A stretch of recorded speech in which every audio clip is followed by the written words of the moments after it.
तो बाकी सब ध्यान से देखना। Area of the reason bounded by the parabola. Parabola पहली कौन सी एक्सिस पे बना है, ध्यान से देखो। सब लोग उल्लू बन जाओगे, यानी कि सब लोगों का ध्यान हटा। ध्यान से देखो, एक्स स्क्वायर इधर है, वाई इधर है। ये इक्वेशन एक्चुअल में ऐसे होती है, सेम ही तो है। जो बिना स्क्वायर का होता है ना, वो उस एक्सिस पे बना होता है। ये किस एक्सिस पे बना हुआ है, वाई एक्सिस। तो मतलब ये भाई साहब जो पैराबोला है, ये वाई एक्सिस पे बने हुए हैं, पहली बात। दूसरी बात, ये है y इक्वल्स टू एक्स, वो भी मॉड्यूलस। अब इसमें अगर मैं सही से वैल्यूज रखूंगा तो मुझे पता कैसे लगेगा कि कहाँ से पास होने वाला है। इसके लिए मुझे मल्टीपल वैल्यूज रखनी पड़ेगी। अब मैं आपको क्लियर कट दिखाऊंगा तरीका, x और y। अगर x में मैंने 0 पुट किया तो y भी कितना आएगा, x में प्लस का 1 पुट किया तो y भी क्या आएगा, प्लस का 2 पुट किया तो माइनस का 1 पुट किया। अगर x में -1 पुट किया तो मॉडुलस की वजह से क्या जाएगा, प्लस का। प्लस माइनस का 2 पुट किया तो कैसा हो जाएगा, प्लस का 2। ठीक है, तो ये है इसका क्लियर कट। अगर आप इसको ड्रॉ करोगे तो ये कुछ ऐसा ड्रॉ होगा। समझ में आ रहा है?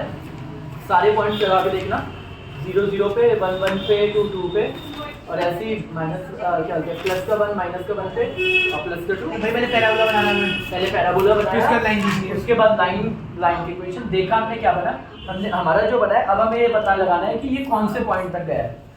ठीक है, पहली बात, area of the reason bounded by the parabola. ये हमारे पास 2 रीजन है ना, हम एक रीजन का निकालेंगे, इन दोनों से मिक्स होने वाला एरिया यही तो है।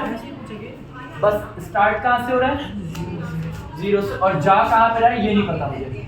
मैं इसमें वैल्यू पुट करूँगा, यहाँ पे देखो y की वैल्यू क्या है x, और यहाँ पे x स्क्वायर क्या है y की जगह क्या पुट कर दूँगा, पुट y बराबर x।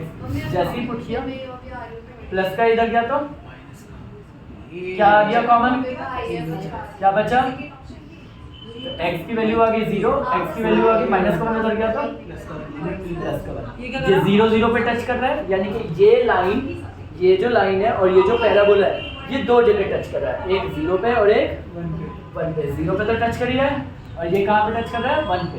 तो ये वैल्यू कहाँ से आ गई, तूने ध्यान हटाया होगा 2 मिनट के लिए, है ना, ये हुआ होगा, तभी इसकी जगह पे क्वेश्चन मार्क। क्वेश्चन पेपर देख रहा। हाँ मैं कह रहा हूँ, इसका 2 मिनट के लिए ध्यान रख दिया होगा, तभी ये पहली बात मैं बताता हूँ, मुझे नहीं पता ये कहाँ काट रहा था, मुझे नहीं पता था। तो जब भी बंद करेंगे नहीं, उससे कुछ नहीं होता, ये कहते हैं 1। क्लियर। अब मुझे यहाँ 0 से 1 तक, 0 से 1 तक, यहाँ पे देख सबसे ऊपर कौन है, लाइन है ना, लाइन को इंटीग्रेट करना है किसके रिस्पेक्ट में, ये कौन सी एक्सिस है, very good, x axis, d axis. और इस जब मैं इसको इंटीग्रेट करूंगा तो मेरे पास ना पूरा एरिया आ जाएगा ट्रायंगल का। क्या मुझे पूरा एरिया चाहिए, मुझे व्हाइट वाला पोर्शन नहीं चाहिए ना। और व्हाइट वाला पोर्शन बन रहा है पैराबोला से, किससे बन रहा है, पैराबोला को। तो माइनस 0 से 1 तक इसको इंटीग्रेट करूंगा, पैराबोला को कहाँ तक, 0 से 1 तक, किसके रिस्पेक्ट में, dx। तो आपके पास किसका आ जाएगा, एरिया। समझ में आ रहा है? तो लाइन की वैल्यू y, देखो x का है ना, तो y की वैल्यू x के रिस्पेक्ट में y बराबर क्या है, x। तो यहाँ क्या डायरेक्ट आ जाएगा लाइन में, x dx, 0 से 1 तक।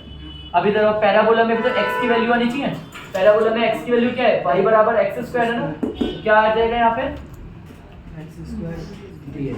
अब आपको इंटीग्रेट आता है, ये आता है, ये समझ में आया, x का इंटीग्रेट क्या होता है, बोलिए, x स्क्वायर प्लस 2 अपॉन में 2, x स्क्वायर बाय में 2। कहाँ से कहाँ तक, 0 से 1 तक।